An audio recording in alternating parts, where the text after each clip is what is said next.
하나님은 영이시니 예배하는 자가 신령과 진정으로 예배할지니라. 아멘.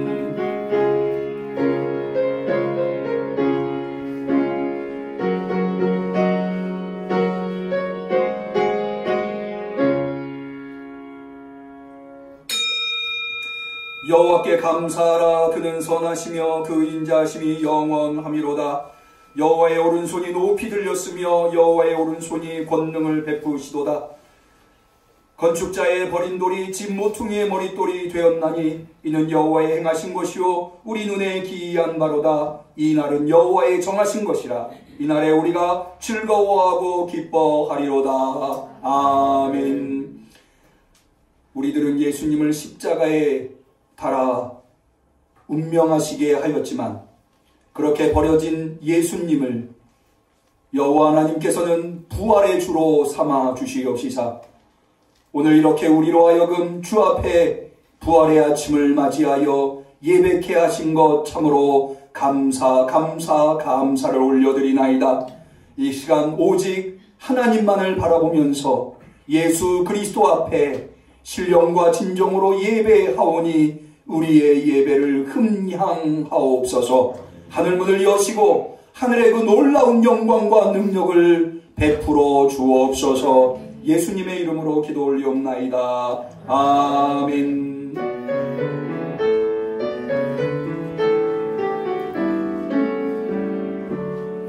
힘차게 부는 바람아 떠나는 묘한 구름아 할렐루야 할렐루야. 쳐돋는 자가 아침에 처지는 고운 저녁문 하나님을 찬양하라. 할렐루야 할렐루야 할렐루야.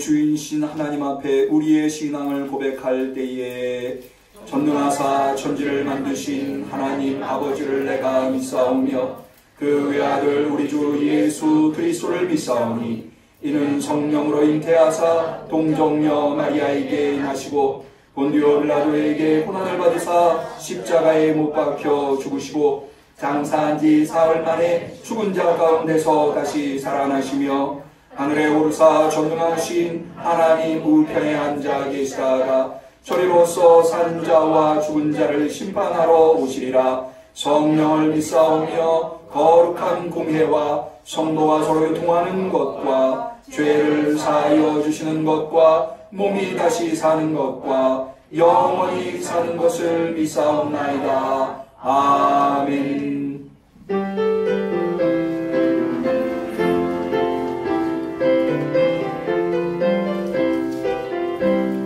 예수 부활했으니 할렐루야. 만민 찬송하여라. 할렐루야. 천사들이 즐거워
인도하시고 주관해 주시는 하나님 아버지 감사합니다.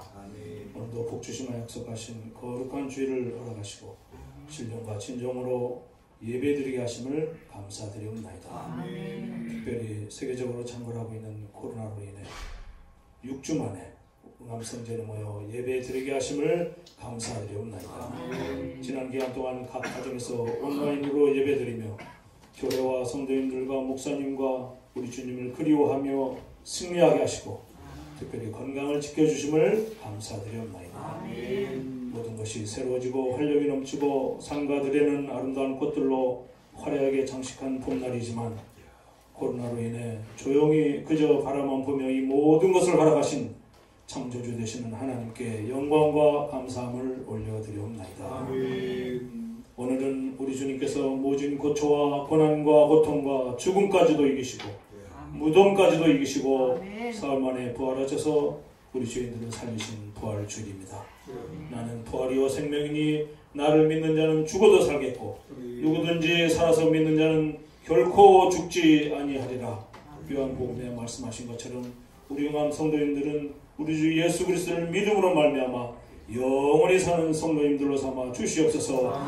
영원히 승리하는 영원히 주님과 함께하는 성도님들로 삼아 주시옵소서. 주님께서 허락하신 역천성전 이곳에서는 모든 성도님들이 기도하며 전도하게 하시고 응암동에서는 기도하며 새 성전이 순적하게 건축되게 하여 주시옵소서. 올 한 해 동안 응암성전을 기도하며 새 성전 건축이라는 큰 도전을 능히 이겨낼 수 있도록 사명을 완수할 수 있도록 능력에 능력을 더하여 주시옵소서.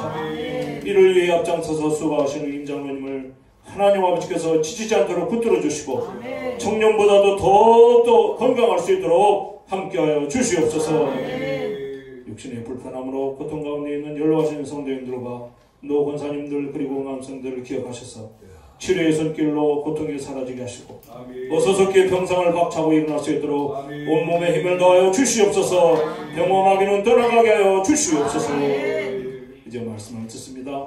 목사님께서 기도로 준비하신 진리의 말씀을 선포하실 때 성령께서 강권적으로 함께 하셔서 은혜 위에 은혜를 더하여 주시옵소서. 예배 시험을 주님께 맡겼고 하나님께서 홀로 영광과 주를 믿사오며 이 모든 말씀을 오늘도 살아계셔서 역사하시는 부활하신 예수님의 이름으로 기도하옵나이다. 아멘.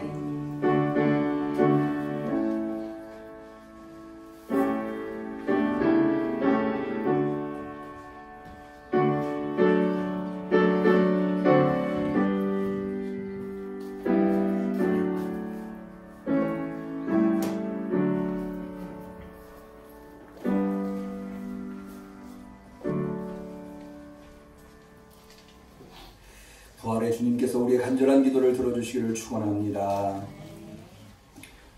성시교독을 하겠습니다. 교독문은 62번 부활절 교독문이 되겠습니다.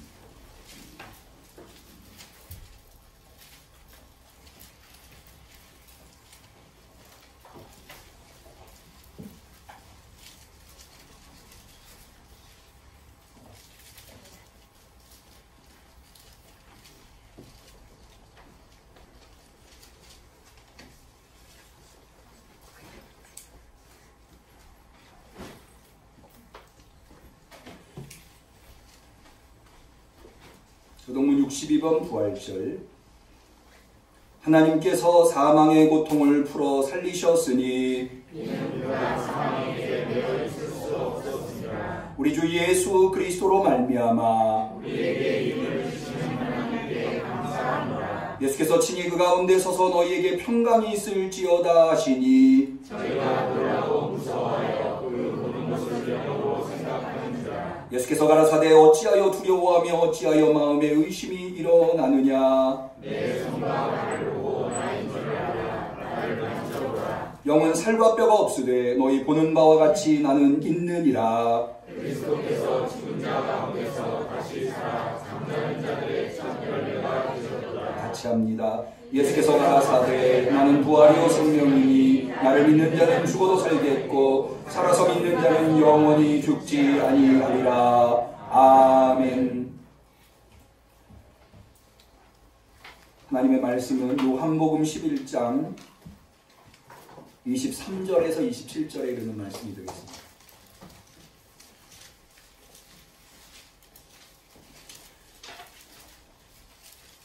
2020년도 부활의 아침에 이 어려운 시국에도 간절한 심령으로 주 앞에 나와 예배드리시는 사랑하는 우리 은암교회 성도님들에게 주신 하나님의 소중한 말씀, 요한복음 11장 23절에서 27절 말씀을 정성껏 같이 소리내어서 봉독합니다.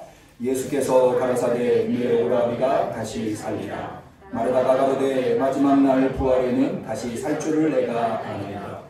예수께서 가라사대 나는 부활이요 생명이니 나를 믿는 자는 죽어도 살겠고 무릇 살아서 나를 믿는 자는 영원히 죽지 아니하리니 이것을 내가 믿느냐. 가로되 주여 그러하오이다. 주는 그리스도시요 세상에 오시는 하나님의 아들이신 줄 내가 믿나이다. 아멘. 오늘 2020년도 부활의 아침에 오랜만에 우리가 예배드릴 때에 특성을 나연주 사모님께서 준비하셨습니다.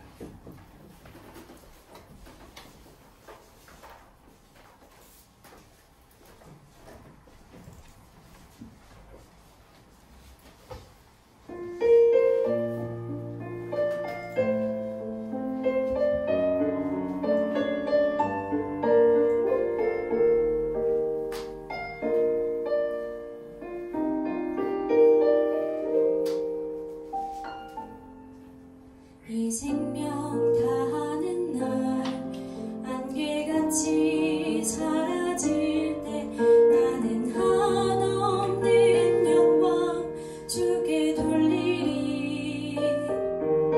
아름다운 만물을 날 위해 지으시고 새로운 날들로 내 삶 가득 채우시.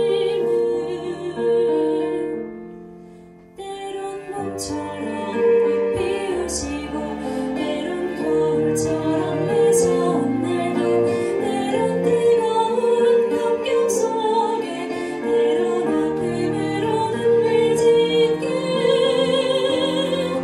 내 모든 삶의 순간 주께서 주신 선물 나에게 가장 선하게 아름답게 가진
하겠습니다.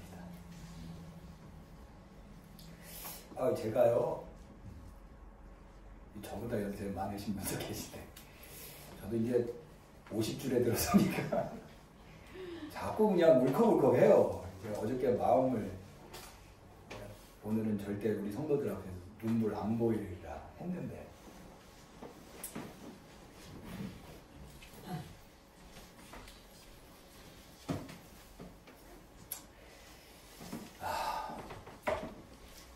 어떻게 지내셨어요?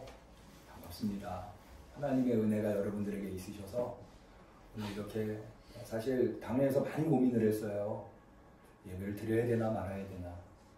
근데 뭐 다른 날도 아니고 부활절이잖아요. 부활절을 연기할 수도 없고 이건 전 세계적으로 정해진 날이기 때문에 그래서 다행스럽게 사실 코로나가 창궐했었던 곳이 대구였는데 대구에서 어저께 그저께 뉴스 보도를 보니까 이제 신규 확진자가 더 이상 안 된다고 해서 안 나왔다고 해서 이제는 조심스럽게 아주 조심스럽게 예배를 시작할 수 있지 않나. 그래서 최대한 조심해서 우리가 예배를 드리자라고 해서 이렇게 예배를 오전 예배만이라도 재개하게 되었습니다. 참 감사한 거는요. 제가 어저께 그저께 우리 성도님들한테 전화를 돌리면서 1부 예배, 2부 예배를 드리면서 혹시 2부 예배 오신 분 중에 이제 우리가 스티커 붙인 자리에만 앉게끔 했잖아요. 더 많이 오시면은 자리가 없어서 못 앉으시면 어떡하나 고민을 했는데 하나님께서 다 조절을 해주신 것 같아요. 할렐루야. 그래서 딱 맞게 또 2부 예배에 오셔서 예배 드리실 수 있으셔서 너무나 감사하고요. 이런 어려운 상황 속에서도 하나님 앞에 나와서 어찌하든지 예배 드려야 되겠다고 결단하고 나오신 우리 성도님들, 저녁 이 부활의 아침에 여러분들의 건강과 가정과 생업을 지키셔서 여러분들의 간절한 심령을 하나님께서 받으셔서 신앙생활하는 동안에 기쁘고 즐겁고 감사하게 지내시는 은혜가 있기를 주님의 이름으로 간절히 축원합니다.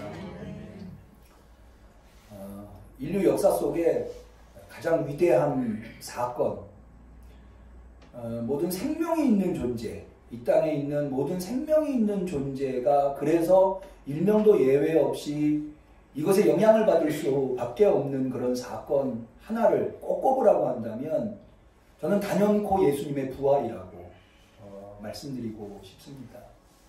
왜냐하면 예수님의 부활로 말미암아 생명을 가진 모든 존재가 짊어질 수밖에 없는 이 죽음이라고 하는 굴레, 이거를 피할 수 있는 생명은 없죠. 그 죽음이라고 하는 굴레로부터 벗어날 수 있게 되었기 때문에 이제 이 부활, 예수님의 부활 이후로는 죽음의 존재가 아니라 영생의 존재로 살아갈 수 있도록 문을 활짝 열어주셨다. 그래서 인류 역사를 사실은 둘로 구별하지 않습니까? BC와 AD. 이게 이제 흔히 주전과 주후 이렇게 이야기를 하는데요. 예수님이 오시기 전과 오신 후 이렇게 구별을 하지만 보다 더 예리하게 구별을 한다고 하면 예수님의 부활 이전과 예수님의 부활 이후라고 말씀드릴 수가 있습니다. 예수님의 부활로 말미암아 인류는, 모든 그리스도인들은, 부활을 믿고 고백하는 모든 성도들은 전혀 새로운 시대가 펼쳐졌고 그 시대를 맞이하게 되었다고 하는 거죠. 이것은 필연적으로 이 부활을 믿고 고백하는 성도들에게 새로운 삶을, 이전의 삶이 아닌 전혀 새로운 삶을 우리에게 요구하고 있다는 것입니다. 여러분, 우리가 코로나라고 하는 현실을 마주하기 전에는 기존에 살아오던 삶을 살아왔어요. 그런데 코로나라고 하는 새로운 현실을 맞이했더니 이전에 살아오던 방식과는 너무나 다른 방식으로 살아갈 수밖에 없는, 여러분, 저는 이 코로나 전국을 보내면서 사실 속으로 이런 생각이 들더라고요. 야, 이렇구나. 전쟁 때도 예배를 멈춘 적이 없잖아요. 전쟁이 나고. 근데 이것은 전쟁보다도 더 엄중한 현실이었구나. 그러니까 사실 여러분 모두의 삶이 그럴 거예요. 코로나 이전의 삶과 코로나가 발생한 이후의 삶은 많이 달라졌을 거예요. 그런데 그 코로나보다도 훨씬 더 우리에게 엄중하고 우리의 현실이 우리의 삶의 태도가 바뀔 수밖에 없는 위대하고 압도적인 사건이 바로 예수님의 부활이라고 하는 사건이라는 거죠. 그 부활이라고 하는 사건은 마치 코로나가 우리에게 새로운 삶의 태도를 요구하듯이, 그렇게 할 수밖에 없게 만들듯이 예수님의 부활도 우리의 삶의 태도를 바꿀 것을 강력하게 요청하고 있다고 하는 겁니다. 그러면 이 부활의 현실을 당면한 우리 그리스도인들은 어떤 삶을 살아야 하는가? 이것을 아는 것이 대단히 중요하죠. 코로나의 삶이 무엇인가를 우리가 알고 그것에 대해서 정확하게 대처하는 것이 대단히 중요하듯이, 부활의 현실이 무엇인가를 우리가 알고 그 삶이 어떤 것인가를 알고 그 삶을 살아가는 것이 우리에게는 대단히 중요하다. 그래서 오늘 예수님께서 부활하신 이 아침에 그 삶이 무엇인가에 대해서, 어떻게 살아야 하는가에 대해서 우리가 나눠보고자 하는 것입니다. 먼저 이것을 알기 위해서 우리가 먼저 해결해야 할 문제가 있는데, 그게 뭐냐 하면 바로 부활이 무엇이냐는 거예요. 예수님이 이루어내신 부활 사건이라고 하는 것이 무엇이냐. 계속해서 제가 코로나 이야기를 좀 비교해서 그렇긴 합니다만, 우리의 현실 속에서 우리가 잘 이해할 수 있기 때문에 제가 비유를 두는 거니까는 그렇게 양해해 주시고요. 우리가 코로나의 현실 속에서 어떻게 살아야 하는가는 코로나가 무엇인가를 아는 것부터 시작되는 거잖아요. 부활의 현실 속에서 어떻게 우리의 삶을 꾸려나가느냐는 예수님에 의해서 이루어진 부활이라고 하는 것이 무엇이냐 라고 하는 것을 정확하게 이해하는 것으로부터 시작된다. 그래서 오늘 우리가 읽은 요한복음 11장을 저는 선택해 본 것입니다.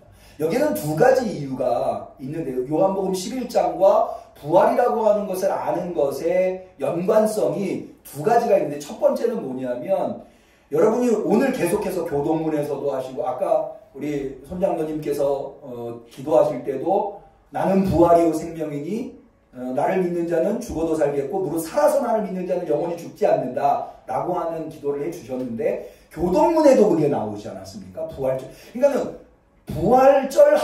부활하면은 빼놓을 수 없는 구절이 바로 여기에 담겨있는 요한복음 11장에 있는 구절이기 때문에도 그렇고, 두 번째로는 이 본문이 요한복음에서는 대단히 중요한 의미를 가지고 있는, 특별히 27절 한번 보실까요?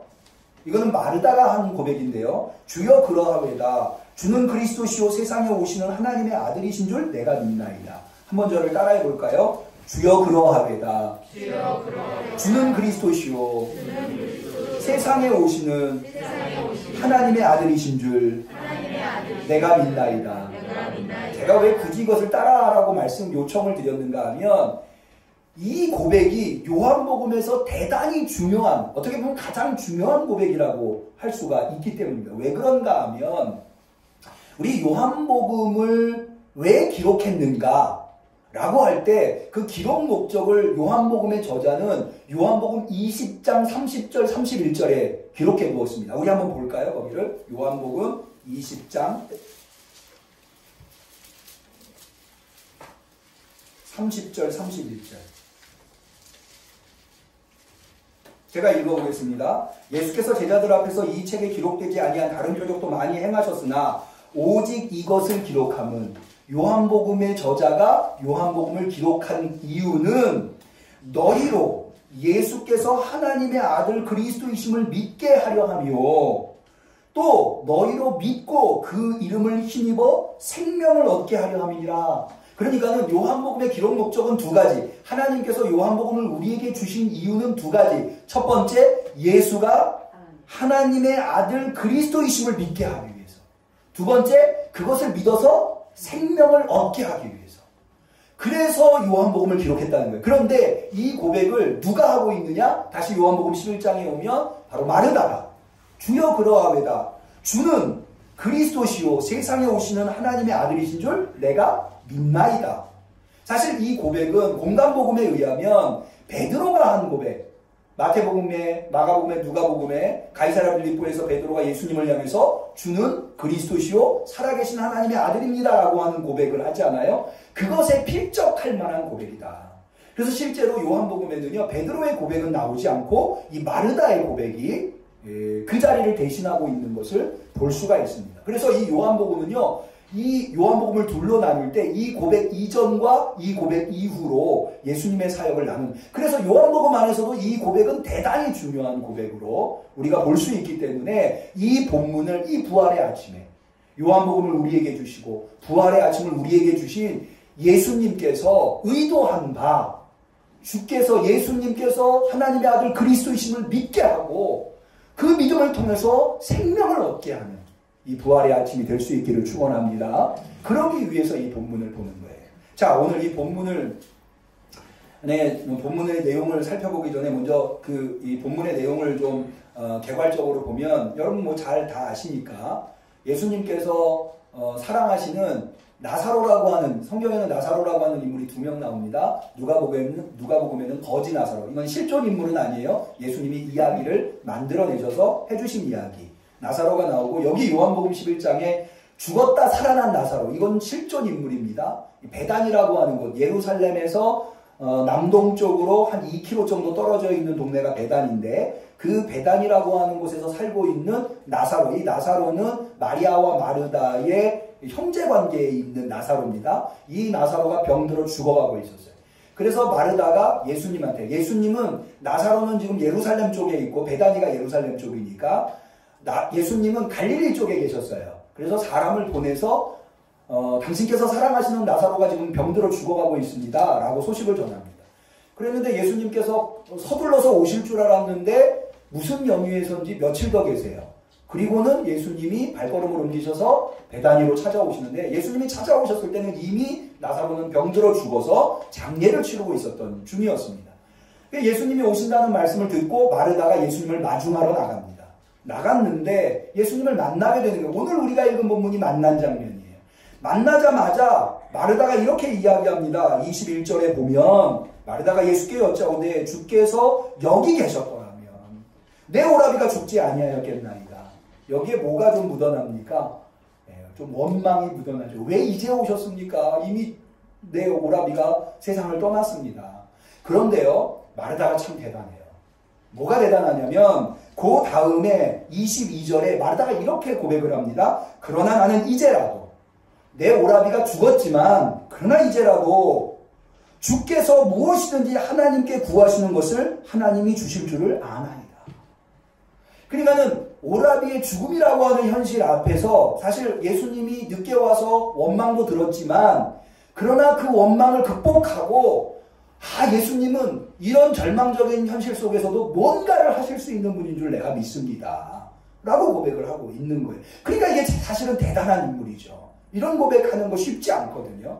그런데 뭐라고 예수님께서 대답하시는가? 그렇게 이제라도 주께서 무엇이든지 하나님께 구하시는 것을 하나님이 주실 줄 아나이다. 그랬더니 예수님께서, 우리가 여기서부터 읽었죠. 23절에 예수님이 뭐라고 대답하시는가 하면 내 오라비가 다시 살리라.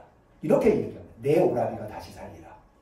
이것은 뭘 의미합니까? 예수님이 이제 왔으니까 네 오라비가 죽었다 하더라도 나사로를 내가 살릴 것이다. 이렇게 이제 예수님이 말씀하시는 거예요. 그랬더니 마르다가 뭐라고 얘기하는가 하면 24절에 가로되 마지막 날 부활에는 다시 살 줄을 내가 아나이다. 이게 마르다가 이렇게 고백하는 것이 어떤 의미가 있는가 하면, 예수님은 지금 뭐라고 하면 내 오라비가 다시 살리라 라고 했을 때 내 오라비가 다시 사는 시점이 언제예요? 지금. 예수님이 왔으니까 지금 살리겠다는 거예요. 그런데 마르다는 뭐라고 얘기해요? 마지막 날에 내 오라비가 다시 살 줄 내가 아나이다.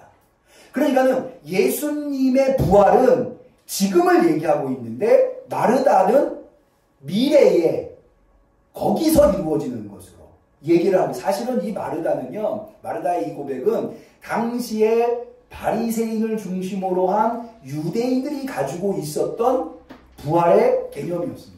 대부분의 유대인들이 가지고 있었던, 사실은 바로 이 지점이 유대인들과 기독교인들이 그렇게 사도행전에 보면 치열하게 싸우는 지점이 바로 이 지점이에요.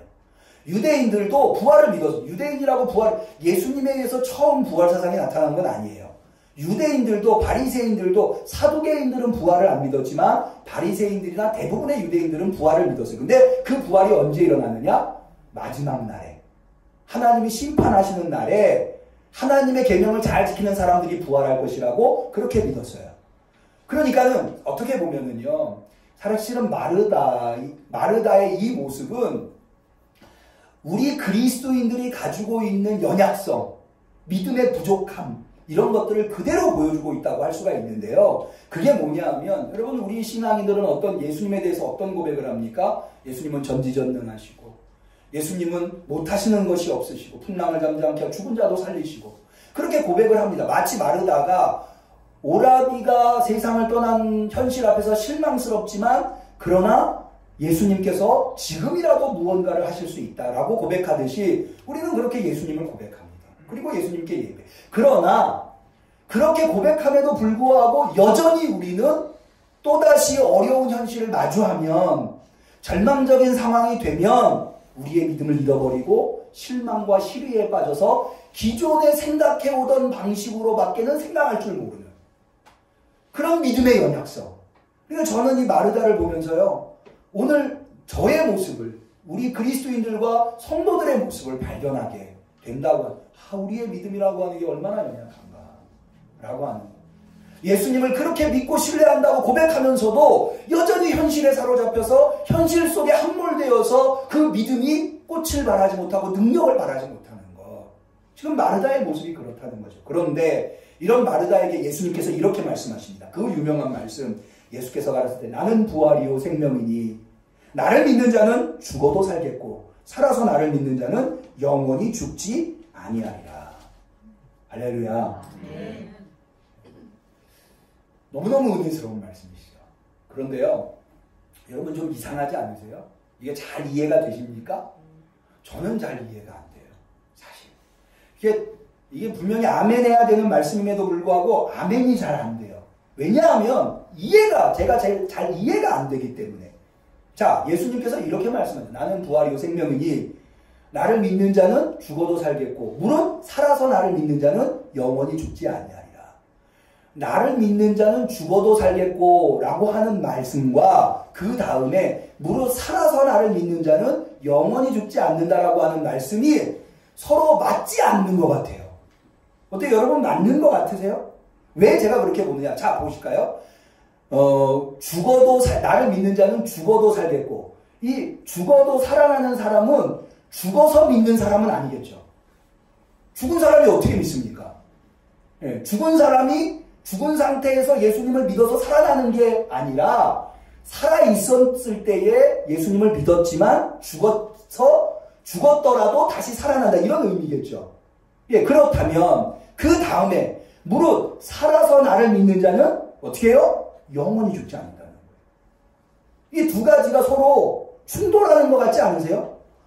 살아서 나를 믿는 자는 영원히 죽지 않는다고 했는데 그 앞에 나오는 죽어도 살겠고는 무슨 얘기냐는 거예요. 죽지 말아야죠. 그러니까 이렇게는 가능해요. 나는 부활이요 생명이니 무릇 나를 믿는 자는 영원히 죽지 아니하리라.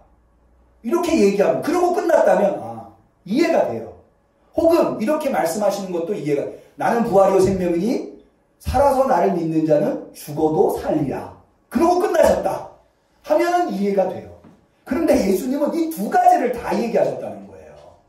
어떤 분들은 목사님 너무 예민하신 거 아닙니까? 근데 저는 좀 그런 성격이에요. 뭔가가 납득이 돼야지 믿음이 가지.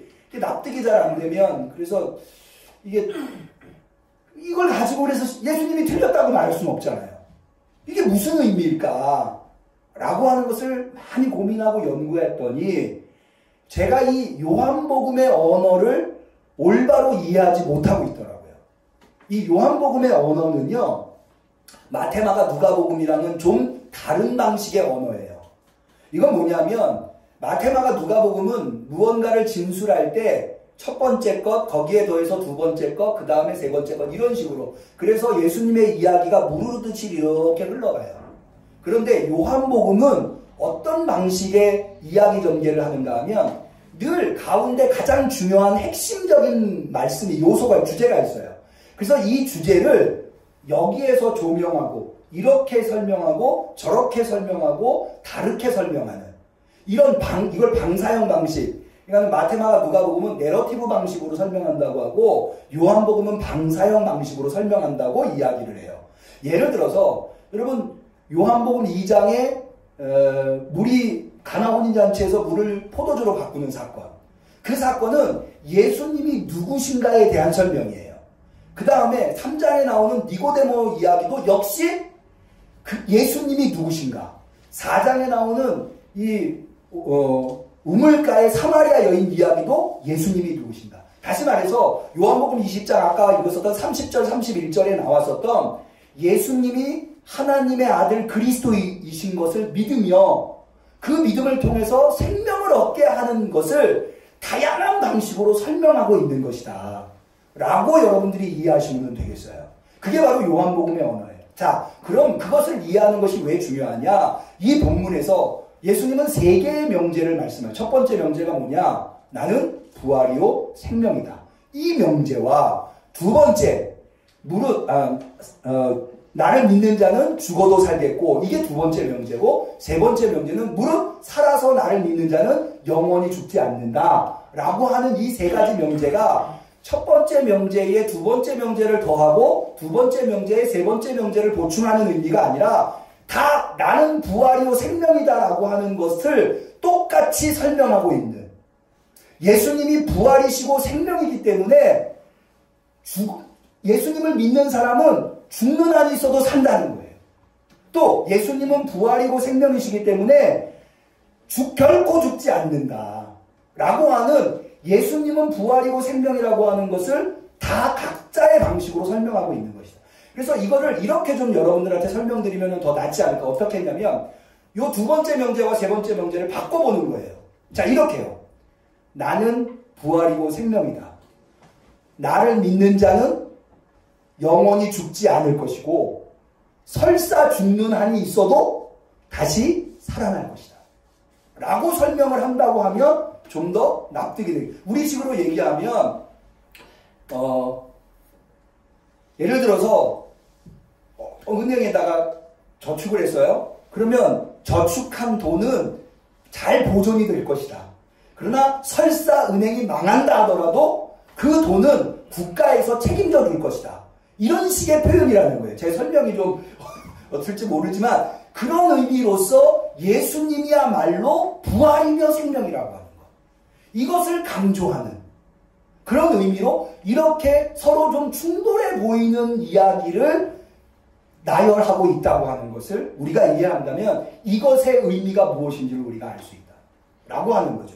그러면서 예수님께서 여기서 끝나는 것이 아니라 여기서 예수님께서 마르다에게 나는 부활이고 생명이니 나를 믿는 자는 죽어도 살겠고 무릇 살아서 나를 믿는 자는 영원히 죽지 않는다 라고 하는 말씀으로 끝맺은 것이 아니고 거기에 뭐를 더하시는가 하면 내가 이것을 믿느냐 라고 물어보신다는 거예요.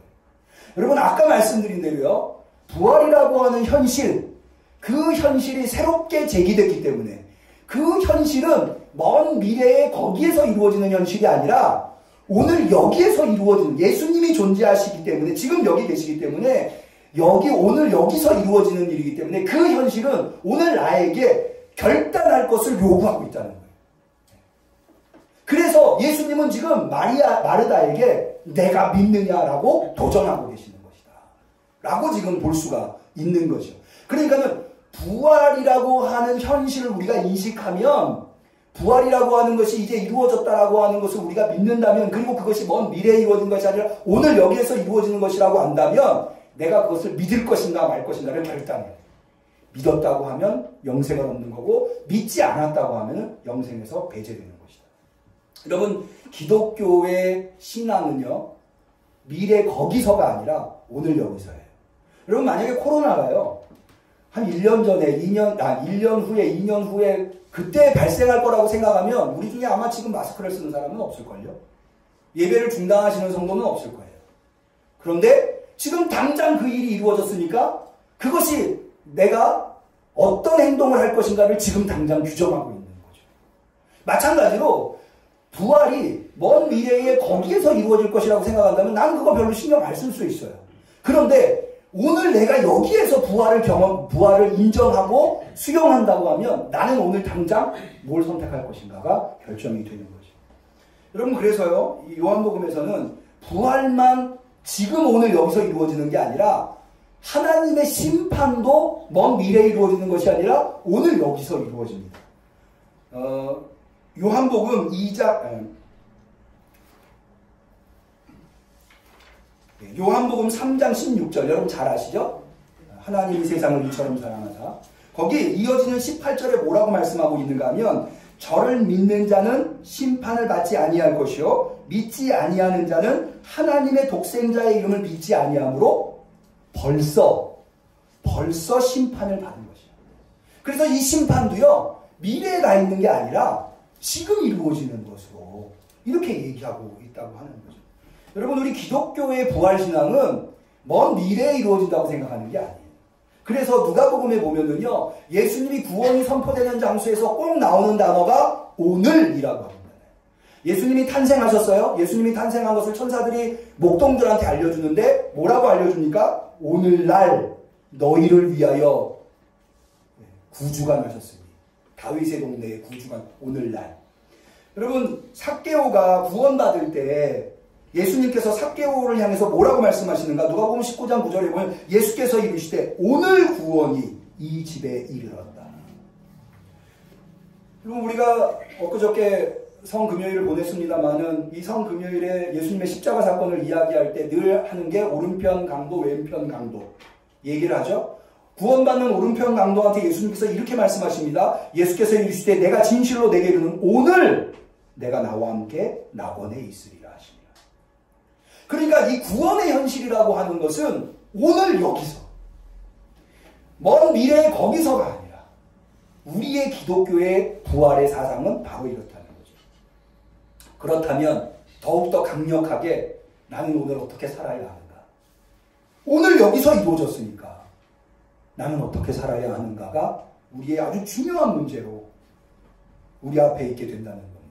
그런데 여기에 대해서 여러 가지 얘기할 수 있지만 저는 여기에 대해서 여러분들에게 제시할 수 있는 답이 골로새서 3장에 있다고. 우리 한번 여기 다 찾아보시죠. 골로새서 3장.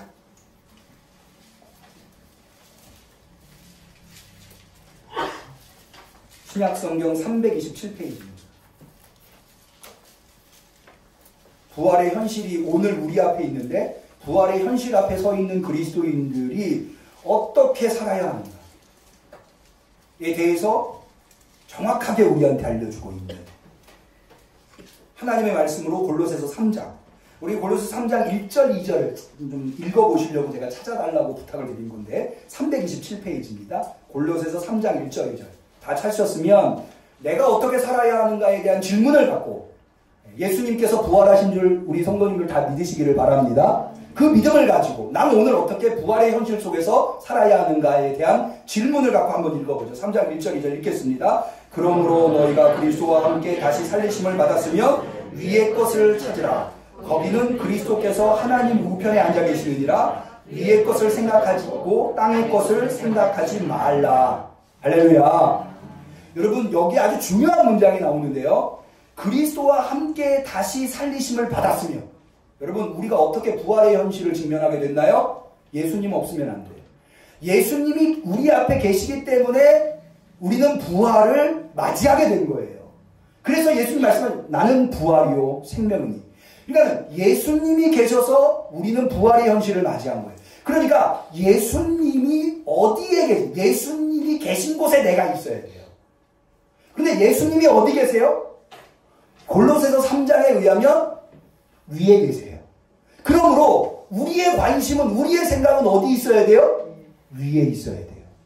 땅에 있어서는 안 된다는 거예요. 그래서 골로새서의 바울 사도는 우리의 생각이 위로 향해야 한다는 거예요. 왜 거기 예수님이 계십니까? 왜 거기에 부활의 주님이 계십니까? 왜 거기에 생명이 있으니까? 깨달으시기를 바랍니다.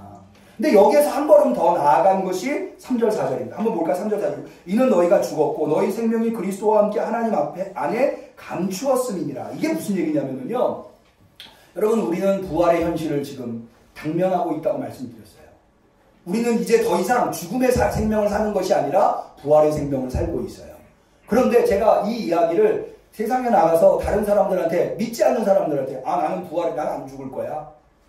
난 죽었더라도 살아날 거야. 얘기하면 세상 사람들이 받아들일까요? 아니에요. 무슨 그런, 너는 죽을 거야. 죽으면 끝이야. 왜? 그 사람들은 뭐만 봐요? 내 이 땅에서의 삶만 보기 때문에. 그럼 부활의 생명이 없나요? 아니에요. 부활의 생명이 이 땅에서 우리가 사는 동안에는 거기에 감추어져, 죽음의 생명 안에 감추어져 있는 게 우리 부활의 생명이에요.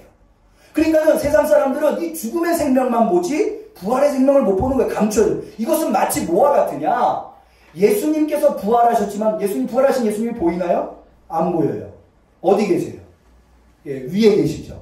그런데 그런 것처럼 위에 계셔. 부활하셔서 위에 계시기 때문에 안 보이는 것처럼 우리의 부활의 생명도 육신의 눈으로 볼 때는 안 보인다는 거예요. 그런데 이게 끝인가요? 자, 4절 볼까요?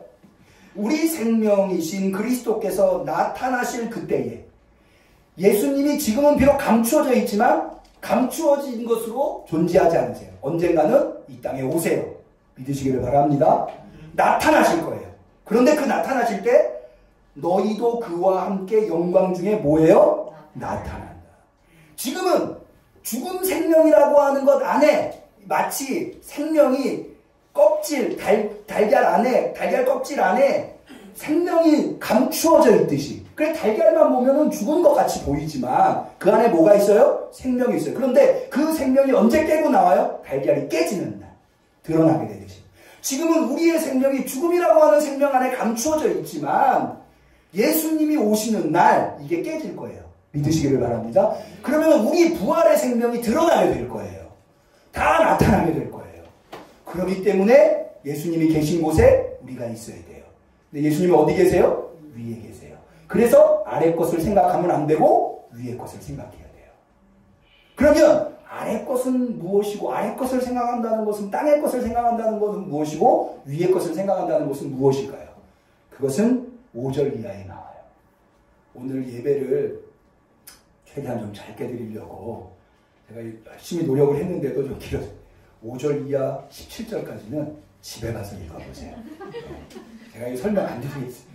그 다음은 요 1절에서 4절은 제가 설명을 좀 드려야 될 부분이었고 그 다음은 읽어보시면 아세요. 그래서 위의 것을 생각하고 위의 것을 찾는 현실, 삶의 태도가 무엇인가? 우리는 부활을 먼 미래에 맞이하는 게 아니에요. 지금 맞이하기 때문에. 지금 맞이한 우리들이 오늘을 어떻게 부활의 현실 앞에서 올바르게 살아갈 것인가. 그것이 거기에 기록되어 있어요. 오늘 부활의 아침에 읽어보시고 위의 것을 추구하실 수 있어요.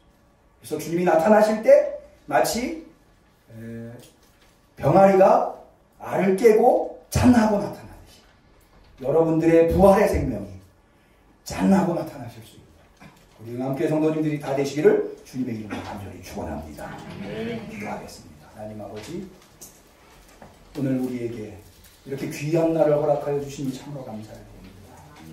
우리가 오랫동안 예배를 못 드리다가 부활절에 다시 모여서 예배 드릴 수 있는 것 더 큰 은혜요, 더 큰 감사입니다. 주님, 우리는 오늘 이 아침에 이미 부활의 삶을 살고 있는 줄로 믿습니다. 비록 그것이 지금 감추어져 있다 하더라도 주님이 나타나시는 날 온 세상이 알아볼 수 있을 정도로 우리 부활의 생명이 나타날 줄로 믿습니다. 주님은 부활이고 주님은 생명이시기 때문입니다. 주님, 오늘 부활의 삶을 살아갈 수 있도록 위의 것을 생각하며 위의 것을 찾으며 살 수 있도록 우리에게 힘과 능력, 은혜를 허락하여 주시옵소서. 그래서 우리 응암교회 성도들 한 사람도 나고자 없이 이 부활의 생명을 잃어버리지 아니하도록 주님 역사하여 주옵소서. 예수님의 이름으로 기도 올리옵나이다. 아멘. 우리는 감사하는 마음으로 이 예물을 드립니다.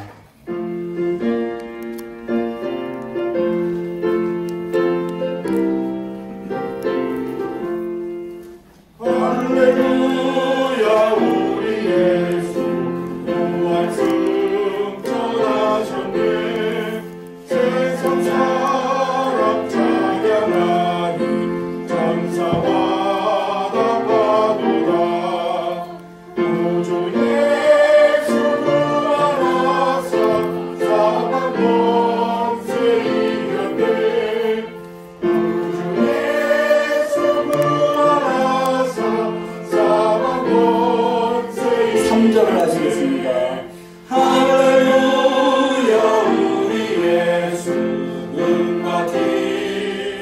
없도다. 무덤 속에 있는 죄인 주가 일으키시네.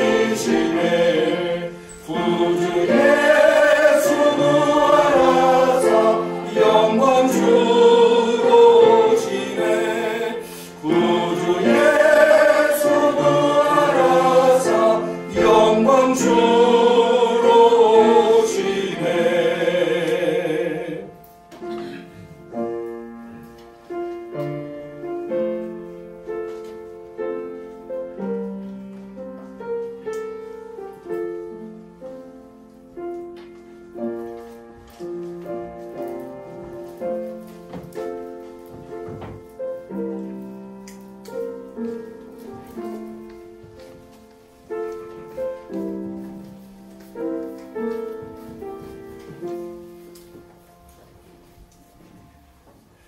많은 분들께서 실조와 선교원금, 목적원, 건축원금, 그리고 감사원금, 그리고 오늘 부활절을 맞이해서 부활절 감사원금을 드렸습니다. 주정원금을 드리고 그 다음에 예물 드리지 못한 성도님들도 예물 드리신 줄로 압니다. 오늘 우리 예배를 좀 단축하는 의미에서 호명은 하지 않고 드린 예물을 위해서 기도하도록 하겠습니다. 기도하시겠습니다.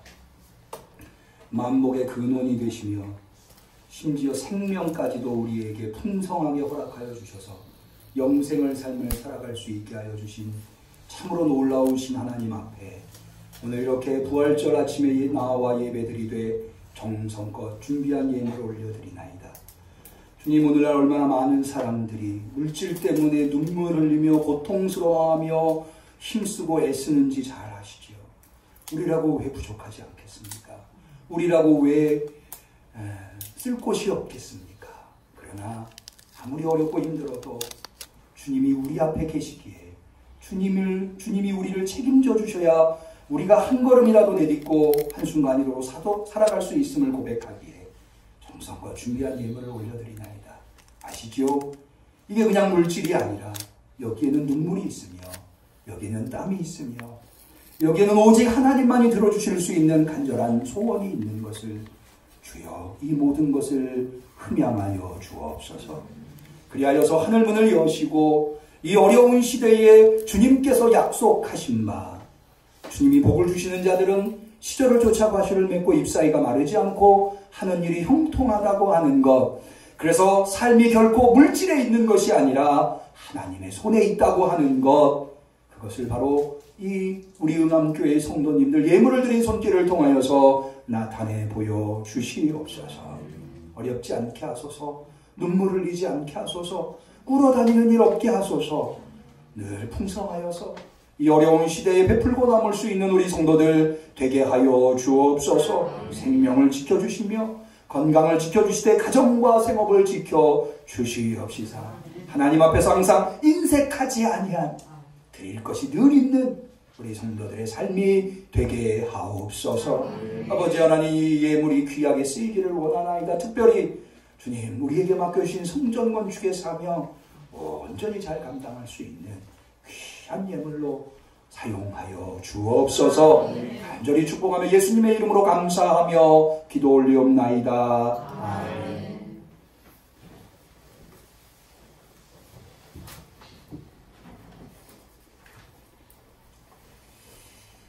이번 주의 생일은 김지연 집사님과 이성철 선거님께서 생일을 맞이했습니다.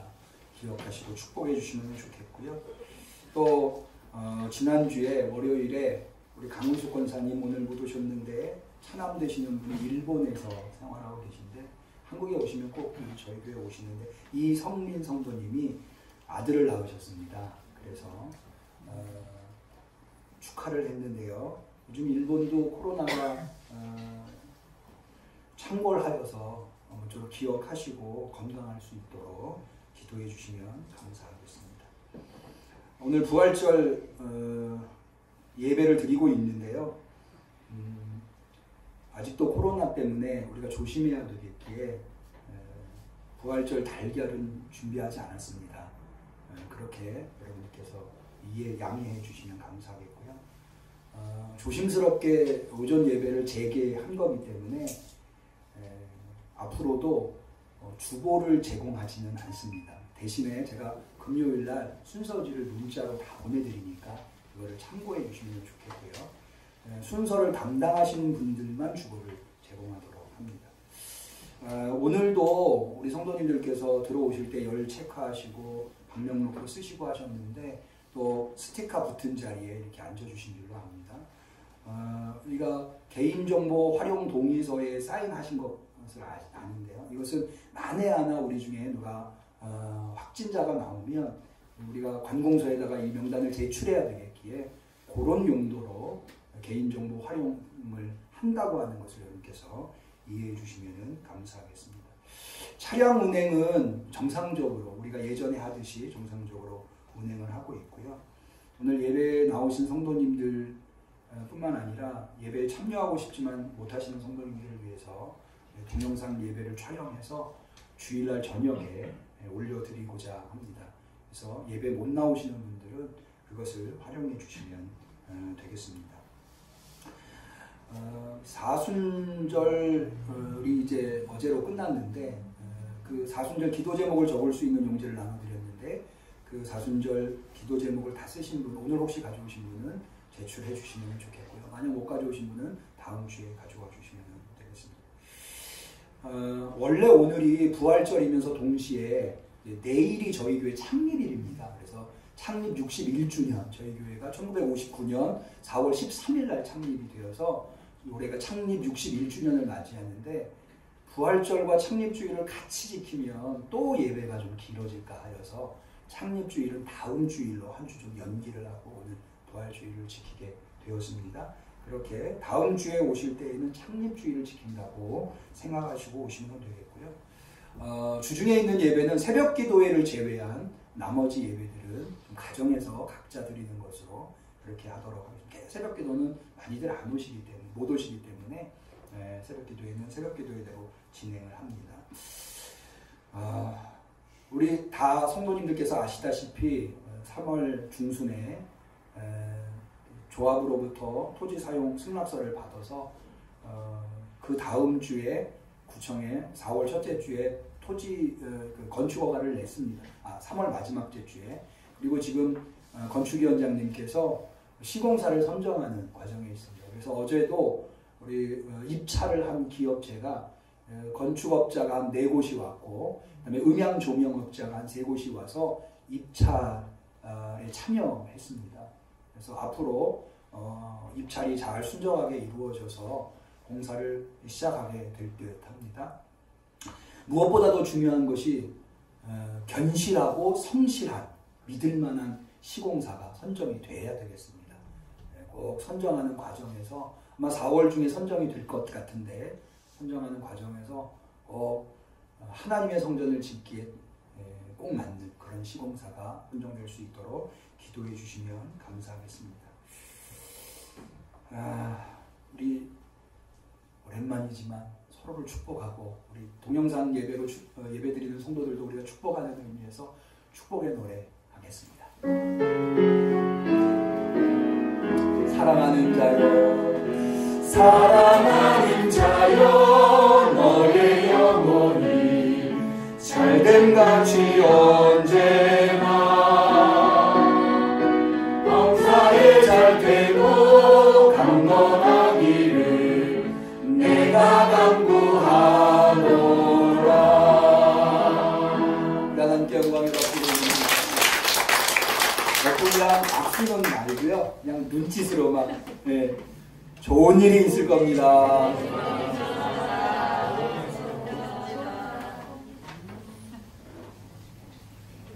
한 번 더 건강하세요 한번 인사할까요? 네, 건강하세요. 감사합니다. 송영 하시겠습니다.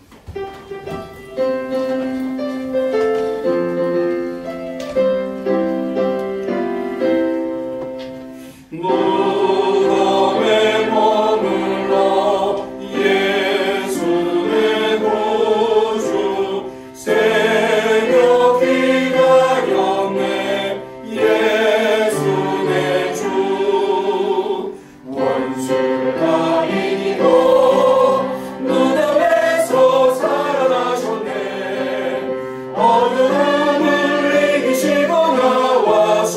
성도와 함께 길을 다스리시네. 사셨네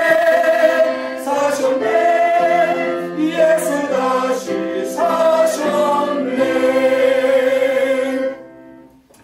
이제는 무덤을 여시고 부활하셔서 부활이요 생명이 되심으로 말미암아 오늘 여기에서 우리에게 부활을 허락하여 주신 예수 그리스도의 은혜와 하나님 아버지의 사랑과 성령님의 교통하심이 오늘 여기에서 부활이 이루어졌기에 오늘 여기에서 부활의 삶을 살기로, 그리하여서 땅의 것을 생각지 않고 위의 것을 생각하기로 결단하는, 그래서 주님이 오시는 날 우리의 부활의 생명이 명백하게 나타나는 것을 믿고 살아가기로 결단하는 우리 성도들 머리머리 위에 우리 응암교회 위에 지금부터 영원까지 함께 하시기를 간절히 축원하옵나이다. 아멘.